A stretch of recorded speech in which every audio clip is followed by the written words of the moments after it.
Muy bien, ya que hemos alabado a Dios, hemos orado, hemos cantado justamente, ahora vamos a el estudio bíblico.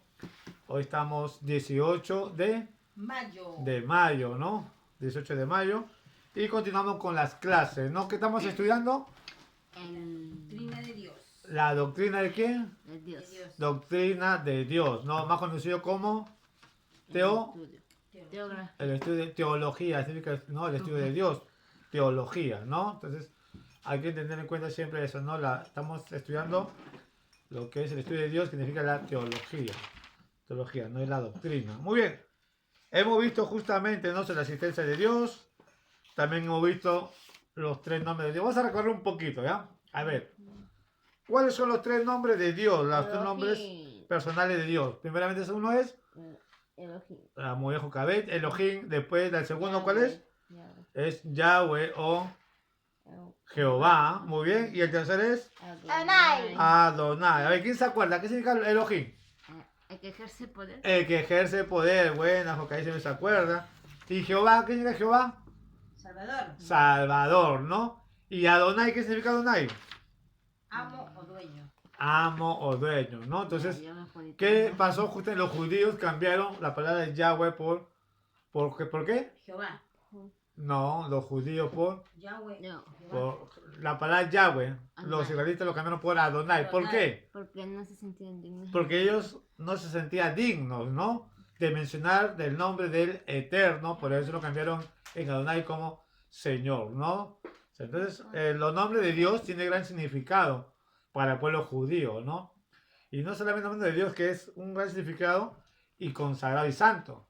Incluso también los mismos nombres de ellos es muy importante, ¿no? Ellos no cogen cualquier nombre para sus hijos. Todo tiene que ver justamente con la persona la persona de Yahweh, con el nombre de Dios y con gran significado, ¿no? Por decir, hemos dicho que David, ¿qué significa? A David, significado es alabanza, ¿no? Como Daniel, ¿qué significa Daniel? Significa juez. Josué significa libertador, ¿no? Entonces, los israelitas, los judíos, siempre tienen ese concepto de buscar nombre que tenga gran significado, ¿no? Ya Dios de antemano justamente pone en el corazón de los padres para poner esos nombres, ¿no? Entonces es importante, ¿no? Entonces, por eso los cristianos mayormente ponemos los nombres de nuestros hijos con personajes bíblicos, ¿por qué? Una, para honrar esos nombres de los grandes siervos de Dios y Dios por el gran significado que tienen, ¿no? Por eso yo puse a Daza, Jocabet y Josué, ¿no? Bueno, mi padre me llamó David, un profeta de Dios, pero que no, él quizás no sepa, pero gracias a Dios que mi nombre es David, ¿no? Como gran significado, igual Ruth, también, tu tía Ruth también, gran significado, Ruth. Pero así, ¿no? Entonces, tenemos ahí los nombres, también hemos visto lo que es combinaciones, ¿se acuerda? Combinaciones combinaciones geovísticas. A ver, mencióname tres combinaciones geovísticas. Tres, ¿cómo te quiero tres? Jehová Jireh, ¿qué más? Jehová qué? Jehová Rafa, otro. Y Jehová Nisi, ¿no? Hemos hecho como 9 nombres, ¿de acuerdo? 9 nombres de lo que es combinaciones geovísticas. Y también hemos visto también los nombres que son combinaciones eloísticas. ¿Se acuerda? ¿Se acuerda? Eloísticas, ¿no? A ver, ¿cuántas menciones? Son 3. Unas, el león, que significa el Dios altísimo, ¿no? Hay 3 nombres. El otra combinación eloística es el Olam, que significa el Dios eterno. Y el otro es el Shaddai, que significa Dios todopoderoso, ¿no? Son los 3 nombres que esas combinaciones eloísticas que deriva de Elohim, ¿no? Es maravilloso el nombre de Dios, como Dios lo identifican los israelitas, ¿no? Que tiene un potencial, un significado muy grande, amén. Hasta ahí estamos justamente. Después hemos visto el sistema de teologías falsas y verdaderas. ¿Se acuerdan ese sistema de teologías de lo que la gente, lo que el mundo cree, lo que las religiones, dominaciones, secta cree? ¿Se acuerdan? Por decir, a ver, mencióname al menos 3. El ateísmo. El ateísmo es uno, después el deísmo, después el panteísmo, ¿no? El monoteísmo, ¿no? Socialmente, ¿no? Entonces, el dualismo también, ¿no? Entonces, el teísmo. Entonces, son posiciones justamente, ¿no? De la gente, ¿no? Base a las creencias. ¿Cuánto se me total? Ahora vamos a ver justamente lo que es la evidencia de la existencia de Dios. A un punto más, se puede decir, ¿no? Más profundo. Pero vamos a glosar justamente sobre lo que es la evidencia de la existencia de Dios. Pero antes de tomar este punto, ¿alguna pregunta hasta aquí? ¿Todos estamos? ¿Entienden? ¿Han entendido? Hay un dios que dice que el Elbón o el Elión. El Elión, perdón, el Elión. Dije el Elbón no es el Elión. El Elión, ¿no? Entonces, el Elión, ¿no? ¿Qué es el Dios? El Elión es el Dios Altísimo. altísimo, ¿no? Altísimo, justamente, ¿no? ¿Alguna pregunta aquí? ¿Estamos bien todos? ¿Se entiende? Sí. Es importante tener conocimiento justamente a lo que es de Dios, porque nosotros como cristianos sabemos perfectamente de que no estamos llevando una religión. ¿Entienden? ¿No es cierto? Estaba viendo una parte nomás, porque justamente no llegué a ver todo, por motivo que tenía una cosa que hacer, pero estaba viendo sobre el tema era los científicos, según el tema, el título era los científicos descubren la existencia de Dios, ¿no? ¿Y por qué? Porque sabemos que hay hombres que tienen bastante estudio, bastante conocimientos, que desacredita la existencia de Dios. Y comienza a hablar muchos puntos de vista respecto a Dios, pero muchos de ellos, viendo justamente, han analizado por medio de ese estudio, viendo de que realmente ellos se han convencido ahora de que Dios sí existe. Que la evolución prácticamente nos ha engañado por muchos años, ¿no? Haciéndonos creer que el hombre es por medio de un mono, ¿no? Algunos monos, ¿no? Entonces, esa creencia, a pesar que Charles Darwin creen en Dios, esa creencia lo trajo Charles Darwin, ¿no? Justamente se dice de que Charles Darwin hizo un tomo de 10 libros muy grandes, base al origen del hombre, ¿no?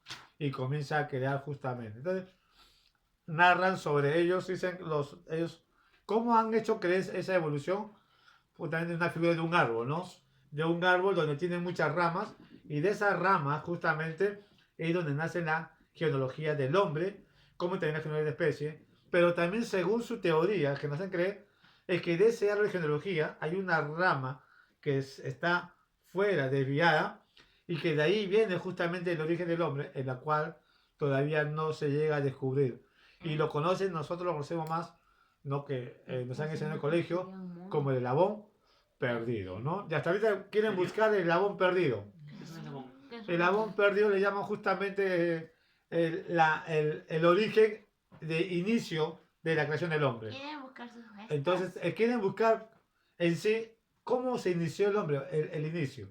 ¿Cuál fue la primera forma que tuvo? Lógico, fue la primera forma, ¿no? Entonces, siempre cuando están descubriendo, han encontrado ciertos cadáveres, ¿no? Y han estado estudiando y ellos siempre decían, bueno, esto un promedio tiene por lo menos 2000 años, esto tiene 4000 años los fósiles, esto tiene 10.000 años, pero conforme su deforme que tenía, entonces decía, mira, este cráneo, entonces este cráneo tiene por lo menos unos 5000 años.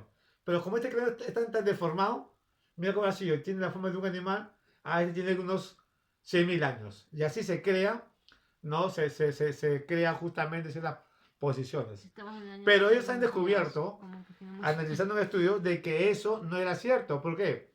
Un cráneo de ser humano, si tú lo pones en una superficie, con el forma del tiempo se va deformando el cráneo. Por el ambiente del suelo, que es húmedo, ¿no? Y aguarda una temperatura húmeda que lo deforma. Y aparte que a veces ¿no? Los huesos no permanecen huecos a veces, sino que a veces... Claro, que se desintegran los huesos, ¿no? Entonces, todo eso se crea una suposición, ¿no? Y donde también ¿dónde también se vio esa teoría? Escuchen, mira para acá. Los paracas, algo que yo recuerdo, ellos tenían la costumbre justamente ellos eran los primeros cirujanos, ¿no? Del cerebro.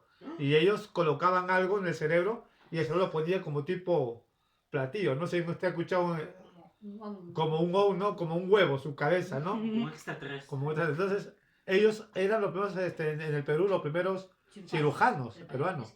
Dice que ellos hacían huecos en el cráneo y curaban, ¿no? No sé cómo lo han hecho, pero así cuenta la historia, ¿no? Las preparaciones que dan. Entonces, es interesante, pero También cuando la quedaban- conforme pasa el tiempo, pasa la ciencia y el estudio, se van a dar cuenta pues que todo lo que se habla de la evolución verdaderamente no tiene sustento bíblico. Entonces es importante estudiar y conocer. Por eso estamos estudiando justamente sobre lo que es la existencia de Dios. Porque se ha comprobado, y siendo compartido, he dicho, la ciencia científica sí está de acuerdo al 100% con la Biblia. Vuelvo a repetir, lo que no está de acuerdo con la Biblia es la teoría, que ellos le llaman la teoría científica, ¿no? Y teoría científica, ¿por qué? Porque son suposiciones del hombre, ¿no? Por decir, no, ellos hasta ahorita no pueden entender sobre la creación del mundo y dice que tiene más de 500 millones de años. ¿Es verdadero o falso? Falso. Falso. ¿Por qué es falso? A ver, Porque ¿por estamos qué? en el año 2022. Eh. y pasaron muchos años. Ya, estamos en el año 2022. ¿Qué cosa es verdad? Supuestamente el mundo tiene más que 2022 años. Entonces, Pues más que eso, ¿por qué es falso? Justamente porque se ha descubierto por la ciencia que el mundo no llega a 10.000 años. No llega a 10.000 años. Sus jóvenes. Es la Tierra joven. Yo tengo un libro justamente que habla sobre eso. Y planeta con la Ahí tengo el libro. libre. Por eso es importante que ustedes lean, ¿no? Entonces, bueno, no quiero tanto detallar, pero el objetivo de poder hablar de esto es para que ustedes se den cuenta justamente, ¿no? Cómo la gente hasta hoy, algunos quizás, no todos, pero por no decir la mayoría, todavía se está creando ciertas ideas sobre la evolución y todavía no quieren buscar de Dios, ¿no? Y cuando hablan de Dios, lo primero que dice es la religión. Y se justifica muchas veces decir, no es de la religión porque ahí piden plata, no es de la religión porque ahí te prohíben muchas cosas.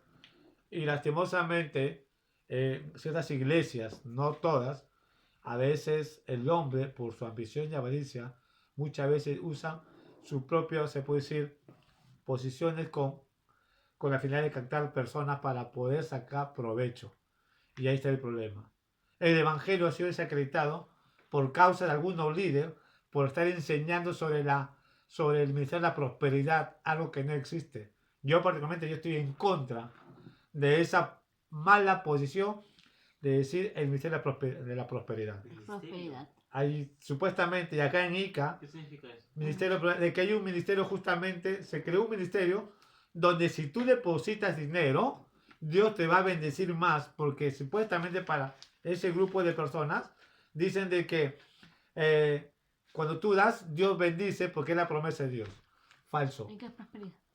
Algo que te va a hacer crecer económicamente, donde tú vas a ser más feliz, ¿no?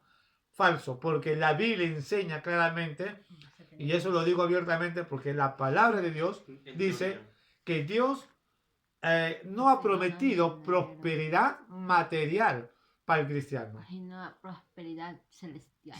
Eso, lo que dice justamente en Efesios capítulo 1 del 3 para adelante. La promesa para la iglesia son las bendiciones espirituales, celestiales, y es la verdad. Ahora, las bendiciones terrenales, ¿no? Donde recibían ellos justamente las bendiciones, la producción, la economía, ¿no? Era para el pueblo de Israel. Dios le prometió a ellos justamente que iban a ser bendecidos en su territorio. Pues dije, y yo le daré una tierra donde fluye leche y miel. Ellos sí tienen la promesa de Dios en cuestión económico-materiales. Por eso Israel ahorita es uno de los países más potentes y ricos en tecnología, en agricultura, porque Dios lo ha bendecido. La iglesia no. Ahora la pregunta es, y cuando yo pido a Dios una casa, un carro, eso, o sea, si tú tienes una casa, un carro, un trabajo, tienes grandes cosas, es porque por la misericordia de Dios, porque así le ha complacido a Dios de darte. Y Dios a que quiere dar, y a que quiere no le quiere dar. Y Dios da conforme tu corazón. Por eso Dios da, ¿no? Pero recuerda bien, lo que Dios prometió a la iglesia primeramente son riquezas espirituales, ¿no? Por eso es importante leer la Biblia. Y hoy vamos a tratar justamente con el punto de la que es evidencia de la existencia de Dios. Ahora interesante, dice, la Biblia no fue creada para mostrar la existencia de Dios. Y es cierto, como siempre he dicho, ¿no? La Biblia no fue creada para mostrar la existencia de Dios, porque sabemos que Dios existe. La creación, el universo y todo el acontecimiento que pasa son pruebas de la existencia de Dios que la Biblia habla. ¿Qué significa eso? Quiero aclarar un poco. Si nosotros decimos que la Biblia fue creado para mostrar su existencia, entonces yo puedo decir que esta Biblia fue hecha por manos de hombres simples, que quiso llevarnos a una religión. Pero eso no es así. Entonces, la Biblia fue creado para mostrar el propósito de Dios con el hombre y con la tierra. ¿Entiendes? Para eso se creó la Biblia. Por eso es importante de leer, de estudiar la Biblia, porque acá vamos a conocer el plan de Dios, el propósito de Dios, no su existencia. ¿Por qué? Porque Dios, antes de crear la Biblia, Dios ya se mostró por medio de qué? ¿Por medio de qué? Del universo. ¿Ya? Quiero que todos estén atentos ya y respondan. Por medio del universo, ¿no? Es interesante, y mira, quiero saltar un poquito. Estaba escuchando cuando en el libro de Isaías, que vamos a ver más adelante de repente, voy a adelantar un poquito, dice justamente de que Dios está sentado sobre el círculo de la tierra, ¿no? Y que Dios extiende la cortina de los cielos. Y me pongo a pensar, ¿qué se trata de cortina de los cielos? ¿A qué se debe esto de cortina de los cielos? Entonces estuve divagando un poquito estudiando. Se trata justamente, tiene que ver mucho con las galaxias y las estrellas. Existen millones de galaxias y cada galaxia tiene millones de estrellas. ¿Y qué hacen las estrellas? Las estrellas en medio de las galaxias están extendidas, ¿no es cierto? Según el panorama de lo que es el estudio de los astrónomos, las galaxias y las estrellas están esparcidas, ¿no es cierto? Si ustedes van dando cuenta, se va a ver esparcida, ¿no? Entonces, a eso se refiere justamente cortinas. Cómo Dios ha creado su creación en una forma tan maravillosa que está en una forma justamente, ¿no? De como una cortina. Por eso dice justamente, y Dios está sentado sobre el cielo de la tierra, ¿no? En medio de una cortina de estrellas. Eso vamos a ver después. Pero maravilloso. Por eso yo le digo a ustedes, cuando uno comienza a leer la Biblia, van a encontrar cosas maravillosas, más de lo que a veces uno cree. Al menos yo me encanta estudiar porque me deleito me deleito bastante y yo quisiera tener muchas horas, lastimosamente por motivo a veces de responsabilidad y trabajo y muchas cosas que tengo, me limito, pero al menos me doy mi tiempo y estudio porque es maravilloso estudiar la palabra de Dios. Y dice justamente por eso, tenemos que entender que la Biblia no fue creado para conocer a Dios. Amén. Sino es que se creó la Biblia para conocer. Dios creó su palabra por medio de 40 hombres aproximadamente para conocer sus propósitos. ¿Entiendes? Para conocer sus propósitos. Amén. Por eso mira lo que dice justamente Génesis 1.1, un versículo muy conocido. A ver, ¿qué dice Génesis 1.1? En el principio creó Dios los cielos y la tierra. En el principio creó Dios los cielos y la tierra. Interesante, ¿no? Ahí vemos justamente, ahí empieza lo que es el tiempo, ¿no? Dios ahí crea el tiempo. En el principio, en un comienzo, en un inicio, creó Dios los cielos y la tierra. Ahí vemos justamente la existencia de Dios, ¿no? ¿Qué dice Salmo 19.1? A ver, espada bíblica. Espada bíblica, Salmo. Salmos 19.1. Uy, uy, uy. Ahí está. El Salmos conocedor. 19.1. Los cielos cuentan la gloria de Dios y el firmamento anuncia la obra de sus manos. Qué maravilloso, ¿no? Cómo el salmista David expresa, ¿no? Contempla la maravillas de Dios y dice, los cielos cuentan la gloria de Dios. ¿Por qué dice los cielos cuentan la gloria de Dios? Porque sin Dios habría un desorden.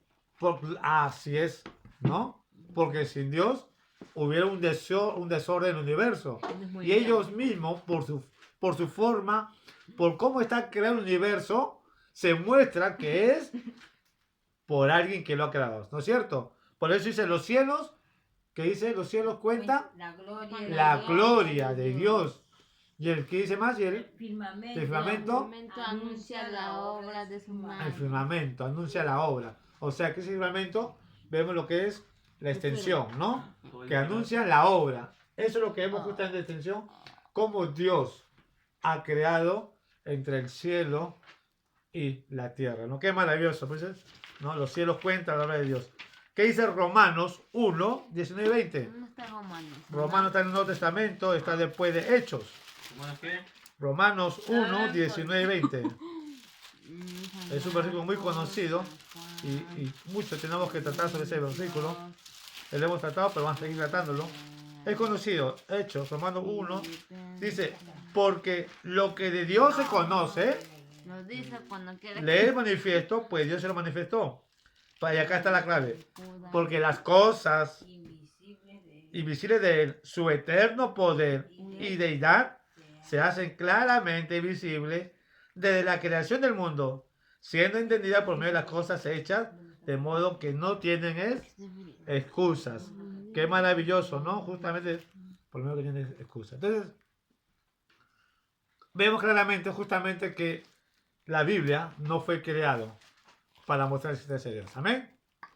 ¿Ya? Dios existe por medio de su creación. Y la misma creación manifiesta justamente a su creador, que es Dios, ¿no? Nunca me voy a olvidar de cuando vi un documental sobre el universo y comienza a hablar sobre el Big Bang, la teoría, pero después que comienzas a hablar muchas cosas, ¿no? Teóricamente, al final me gustó. En el principio, como que no le encontré sustento al al hombre que narraba, ¿no? Al hombre que narraba sobre la creación que fue hecho por una explosión con la materia premateria, se extendió el sol, después se creó ya hace millones de años, comenzaron muchas cosas, pero lo que me gustó de este hombre es que al final, en el video, dice algo interesante, y dice, de todo esto no se puede entender cómo es que el universo es creado, se comenzó a formar una forma tan perfecta que no se puede describir. Lo único que sí sé, o lo único que se puede entender, dice él, de que hay alguien que mueve todo esto. Por no menciona a Dios. Entonces, rápidamente yo entendí y dije, ¿quién más puede ser? Dios. Cuando dijo eso, hay alguien que ha podido hacer todo esto. Dios. Hasta al final él se contradice, ¿no? Porque primero dice que va a poner por una explosión, pero después dice justamente de que esto es creado por alguien, un diseñador, que es Dios. Amén. Dice justamente, ya que la Biblia no fue creada para mostrar la existencia de Dios, más bien la Biblia habla de su propósito que tiene con el hombre. Y ahí está la cosa. Eso es lo que hemos dicho, ¿no? Está claro eso, ¿no es cierto? Entonces la Biblia habla de su propósito que tiene con el hombre. En ella conocemos su plan redentor, su amor, su misericordia y su justicia. Y acá está la cosa interesante. ¿Qué dice Josué 1.8? ¿Ah? Josué 1.8 y otro pueden buscar en el Antiguo Testamento, hija. Antiguo Testamento, es el sexto libro. Y 2 Timoteo 3.16. Josué 1.8, ¿qué dice Nunca se Josué? apartará de tu boca este libro de la ley, sino que de día y de noche meditarás en él, para que guardes y hagas conforme a todo lo que en él está escrito. Porque entonces harás prosperar tu camino y todo te irá bien. Entonces, y acá ya lo quiero compartir. ¿Cuál es el propósito de Dios? A ver, lo que ha leído Julia. A ver, ¿quién me puede decir? Según lo que estamos leyendo, ¿cuál es el propósito de Dios? Ahí está la respuesta del versículo 8. ¿Cuál es la respuesta de Dios?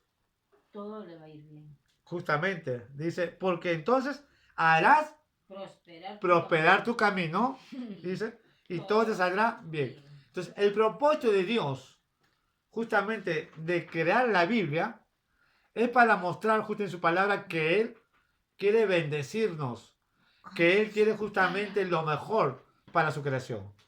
Ese es el propósito de Dios. Por eso dice, dice, nunca se apartará de tu boca este libro de la ley, hablando del Pentateuco, ¿no? Para que guardes y hagas conforme a todo lo que en él está escrito. Para que hagas y guardes. Porque entonces hará prosperar tu camino y todo te saldrá bien. Ese es el propósito de Dios. Para eso Dios creó su palabra. Por eso es importante leer, es importante estudiar, para conocer el propósito de Dios, lo que Dios quiere con tu vida, para no caer en tentación del pecado. ¿Qué dice 2 Timoteo 3:16? No lo encontré. Según Toda Timoteo. la escritura es inspirada por Dios y útil para enseñar, para redarguir, para corregir, para instruir en justicia. A fin de que todo Dios Ajá. Según Según Timoteo 3:16, Somos jóvenes. justamente dice, toda escritura, mira, lo que manifiesta la Biblia. Toda la escritura es inspirada Por Dios. por Dios. Todo, la escritura, ¿quién lo creó? Dios. Dios creó la Biblia, ¿no? Toda la escritura es inspirada por Dios y útil, y acá está, para enseñar, para redarguir, para corregir, para instruir en justicia. Mira, a fin de que el hombre de Dios sea perfecto y dice enteramente preparado para toda buena obra. Y acá está la clave de Dios. El propósito de Dios. Que tú seas preparado para qué? Para que tú seas un hombre de Dios, un ejemplo. El propósito, como vuelvo a repetir, mira, si nosotros nos vamos a lo que dice justamente Pedro, nosotros dice que somos nación santa. El propósito de Dios justamente con el hombre es que tú seas prosperado, que tú seas bendecido y que también seas bendecido para otro. Por eso desde que tú estás pequeño, del momento que tú ya estás conociendo a Dios, siempre tu objetivo debe ser justamente de glorificar a Dios. Para eso Dios te llamó, para eso Dios te salvó. Amén. Sin embargo, algunos declaran que Dios no existe. ¿No? Eso hemos dicho. A ver, algunos declaran que Dios no existe, ¿no? Eso sabemos que son los ateos, ¿no es cierto? ¿Qué dice el Salmo 14:1? Dice, el necio... A ver, Salmo... Léelo. Ya, bueno. Salmos 114 dice, el necio en su corazón no hay Dios. El Salmos 14:1 dice, el necio en su corazón no hay Dios, ¿no? Está. Hawking, ¿cómo se llama? Hawking, Stephen Hawking. Stephen Hawking es árabe. Steve Hawking, no Steve Hawking. Supuestamente lo consideran como una de las mentes más grandiosas de esta época. Y conversé yo con un joven, y siempre digo, y me dice, oye, ese hombre es un capo, no es un sabio, ¿no? Un sabio, ¿no? Chaquinamente yo le dije, no, para mí es necio. ¿Por qué? Porque ese hombre no cree en Dios. Y la Biblia dice, el necio en su corazón, no hay Dios. Él dice que no cree en Dios. Entonces, la pregunta es, para mí, ¿será sabio? ¿Para ustedes serán sabios? No, es necio. Es necio. ¿Por qué? ¿Por qué es sabio? Son sabios lo que creen en Dios. ¿Por qué? A ver, ¿por qué para ustedes necios son los que no creen en Dios y sabios son los que creen en Dios? ¿Por qué? Porque A ver, ¿por qué? A ver, la respuesta es... no saben la realidad. Aparte de eso, la respuesta es fácil. ¿Quién da la sabiduría? Dios. Nada más, ahí está la respuesta. Ser sabio porque Dios te da la sabiduría, ¿no? Y este necio no se da cuenta que él es inteligente porque Dios le da inteligencia. Pero es un necio. Para mí es necio, ¿no? Muy bien. ¿Qué dice? Vamos a ir a Job 42:1. Job 42:1-3. Ya lo encontré. Job 42:1-3, ¿qué dice? A ver, ¿se lo ha encontrado? ¿Encontré sal? Ya, Job, del 1 al 3. Respondió Job a Jehová y dijo, yo conozco que todo lo puedes y que no hay pensamiento que se esconda de ti.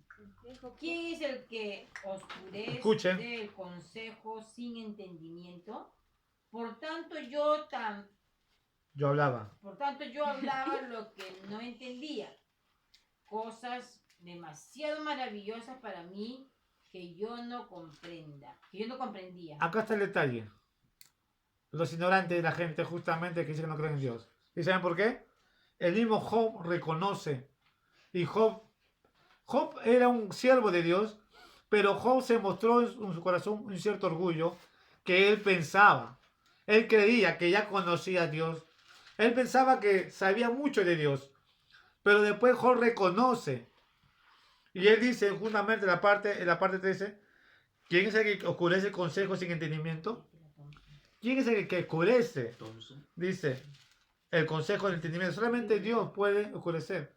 Y este hombre es oscurecido justamente por su ignorancia. Por eso dice, por tanto, yo hablaba lo que no entendía. Job, este hombre, hablaba lo que no entendía porque sus argumentos respecto a Dios no tiene argumento lo que él hablaba respecto a Dios. Y dice, me dice, cosas demasiado maravillosas para mí que yo no comprendía. Hay muchas cosas de Dios que el ateísmo se pregunta y no puede entender. ¿Saben por qué no puede entender el ateísmo? Porque son necios. Por una sencilla razón, aparte de eso. ¿Por qué? Porque no quieren dejar su pecado. Aparte de eso, porque simplemente no tienen el Espíritu Santo. El Espíritu Santo es lo que a ti te enseña, te hace revivir. Porque las cosas espirituales se pueden discernir espiritualmente. ¿Ya? Las cosas espirituales, la palabra de Dios, la Biblia, son cosas espirituales que hay que discernirlo con el Espíritu, espiritualmente. Esa es la diferencia justamente. Dios hace sabio, ¿no?, al mal, vil y menospreciado. O sea, a una persona analfabeta, Dios no puede ser sabio. ¿Sabe por qué? Porque es el Espíritu Santo es el que le hace ver. Yo estaba viendo por internet, había una persona de la calle, se puede decir un vagabundo. Bueno, no sé si era vagabundo, pero vestía humildemente, ¿no? Era barbón, un negrito. Pero cuando él se expresa ante la gente, enseña. Oye, es impresionante cómo conoce la Biblia. Y nunca había visto, o había escuchado, puede decir, un hombre, ya lo he escuchado 2 veces en internet. Y cuando aconseja, y él habla de la oración. ¿Por qué es importante la oración? Y te habla con versículos bíblicos, pero de una forma que te impacta. ¿Cómo usa la Biblia? Yo dije, wow, este hombre es para que sea un gran evangelista. Pero su forma de vestimenta lo toma como un loco porque parecía un loquito, pero qué gran facilidad de palabras para evangelizar. Eso es lo que la Biblia dice. Y Dios usa a lo más vil y menospreciado de este mundo para avergonzar a los sabios de este mundo. Y cuando dice más vil, quiere decir las personas justamente que muchas veces somos ignorados por el mundo, Dios los usa, ¿no? Entonces acá vemos justamente Job reconoce, ¿no? Es mucho, y para los ateos es mucho conocimiento para ellos sobre lo que es de Dios, porque tiene el Espíritu Santo. ¿Alguna pregunta aquí? Amén. Entonces vemos la existencia de Dios, la grandeza de Dios. Dios existe, es comprobado al 100%. Yo digo no, es comprobado a 1000%. Supera, la existencia supera. Me sorprendía cuando dije no.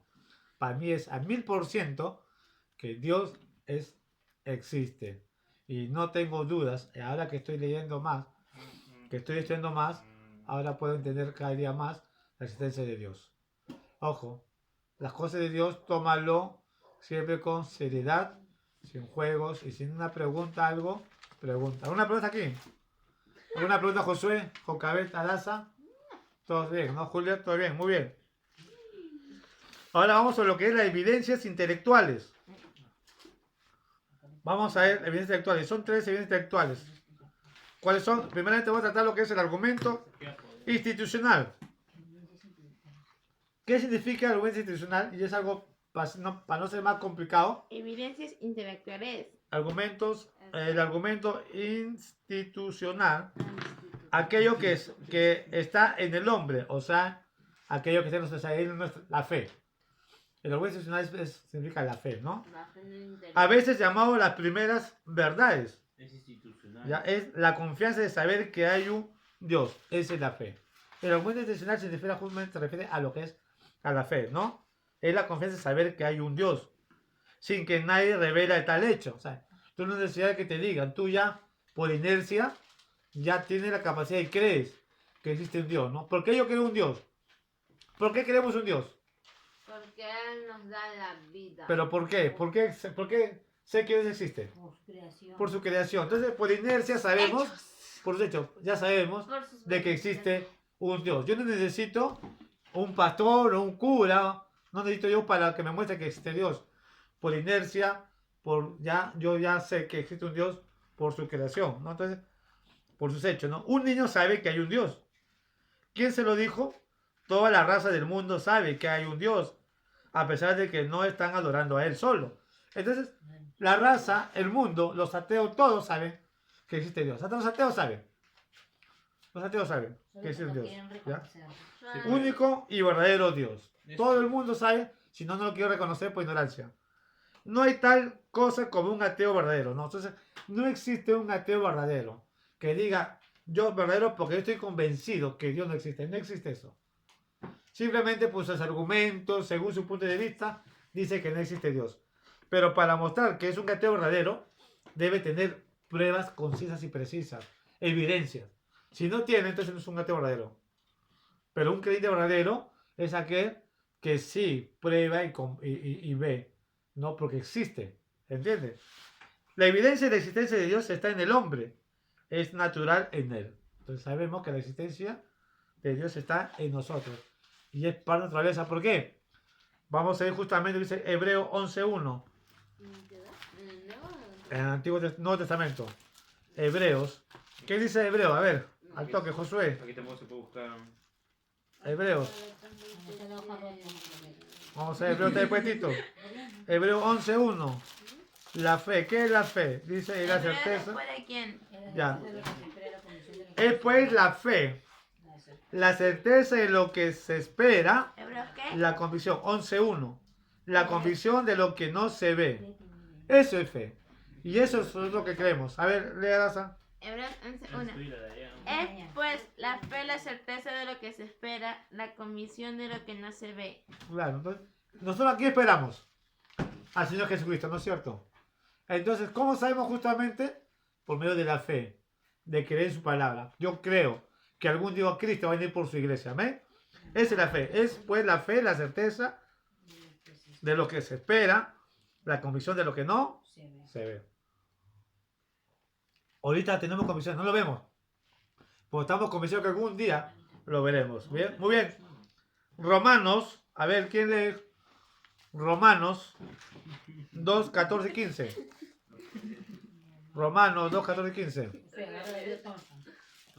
No puedo buscar ahí. Romanos No me dejo buscar. 2, 14. Está antes y después. de Porque cuando los que... Isaías.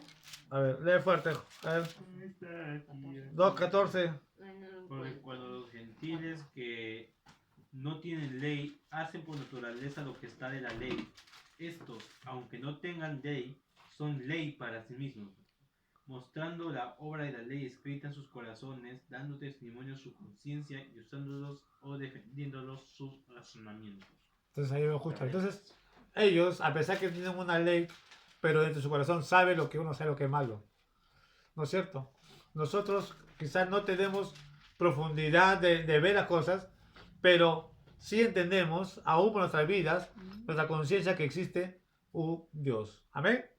Un Dios. Esa es la evidencia intelectual, ¿no? Entonces, es por medio de la fe, de creer, justamente al comienzo saber que hay un Dios. Ese es el argumento institucional. Ahora el argumento cosmológico. Vamos a ver sobre el argumento cosmológico. Ya vamos a acabar ya. Ese es el argumento de causa y efecto. Aquí está el mundo, ¿no? ¿Cómo llegó a existir el mundo? Hay una causa o potencia detrás de todas las cosas. Se debe haber un hacedor, un creador, ¿no? Y es su intento. Entonces, ¿cómo se creó el mundo? Es justamente, ¿no? Esa es la causa. ¿Cómo se creó el mundo? Justamente por medio de un creador, ¿no? Dios creó por medio de su palabra. Sabemos lo que es el efecto, ¿no? Por medio de su poder, Dios creó el mundo, la causa.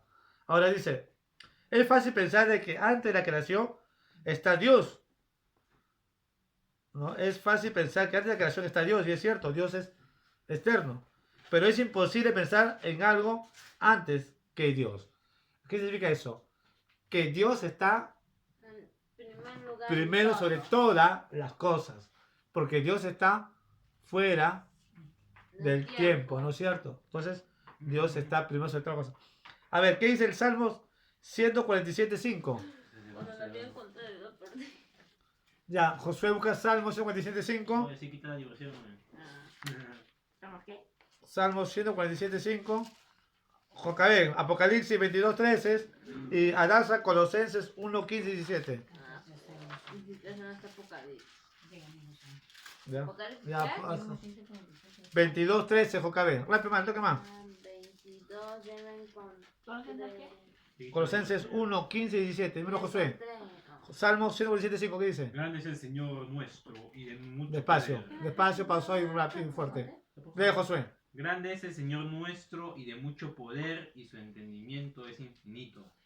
Ahí vemos, su entendimiento de mucho poder y su entendimiento infinito. O sea, quiere decir que Dios siempre ha mantenido su poder por la eternidad. Adasa, Colosenses, ¿Y acá? 1, 15, 17. ¿qué dice?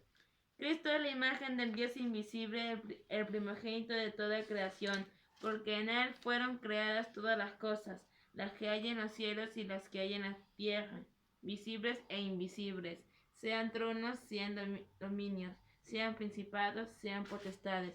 Todo fue creado por medio de él y para él. Y él es antes que todas las cosas, y todas las cosas en él subsisten. Ahí Pablo dice, y él es antes de todas las cosas, y todas las cosas en él subsisten. Él fue el creador de todas las cosas, ¿no? Entonces acá vemos justamente, ¿no? Que él creó todas las cosas. Apocalipsis 22.13. ¿Qué dice? Yo soy el alfa y la omega, el principio Ya. y el fin, el primero y el último. Vemos justamente, ¿no? Juan, en este pasaje dice, él es el alfa y el omega. O sea, Dios siempre ha existido, ¿no? Entonces, la evidencia, el argumento cosmológico es que hay un creador. Ese es lo que es el argumento cosmológico. Hay un creador, un hacedor, que está antes de todas las cosas, ¿no? Antes de todas las cosas. Y por último, tenemos lo que es el argumento, no, perdón, ahí falta nomás, el argumento teológico, ¿no? Eso vamos a tratar justamente el día de mañana. Vamos a tratar ese argumento teológico junto con el argumento antropológico. ¿Ya? Son dos puntos que vamos a tratar mañana por el tiempo. Vamos a tratar, ¿no? Es interesante justamente, ¿no? Se dan cuenta cómo estamos aprendiendo, viendo justamente por medio de la creación, por medio de las evidencias que existe. Hemos visto justamente, ¿no? Sobre, especialmente sobre el argumento cosmológico, ¿no? Y voy a repetir, es maravilloso este sistema solar. Y aún quieren ridiculizar justamente, ¿no? La creación que es hecho por Dios. Pero nosotros estamos aprendiendo justamente, ¿no? Que no es así, que la Biblia, lo que dice la Biblia realmente es 100% no real Y válido. y válida justamente. Y válido. Ustedes algún día se van a dopar con ciertas personas de que ellos van a querer contradecir y le van a querer mostrar justamente que lo que ustedes hacen o lo que ustedes creen es falso, que solamente se han hecho creer una religión. Ustedes, por eso les digo, tienen el internet, tienen ahí, aprovechen de buscar novedades, datos sobre este Dios precioso que es la Biblia, de buscar, de conocer más de Dios. No tanto es si Dios existe o no, o si la ciencia está de acuerdo o no, sino buscar más que todo, ¿no? Es conocer para poder refutar ciertas posiciones. A mí me da mucha pena ciertos cristianos que no están preparados y hablan cualquier paparreta, cualquier cosa. Y ahí donde se burlan los cristianos. Y eso por falta de conocimiento. Por eso es importante que nosotros debemos estudiar bien la palabra de Dios, argumentar bien lo que hablamos. Amén. Vamos a orar, dando gracias a Dios una vez más y mañana continuamos con el estudio. Amado Dios y Padre Celestial,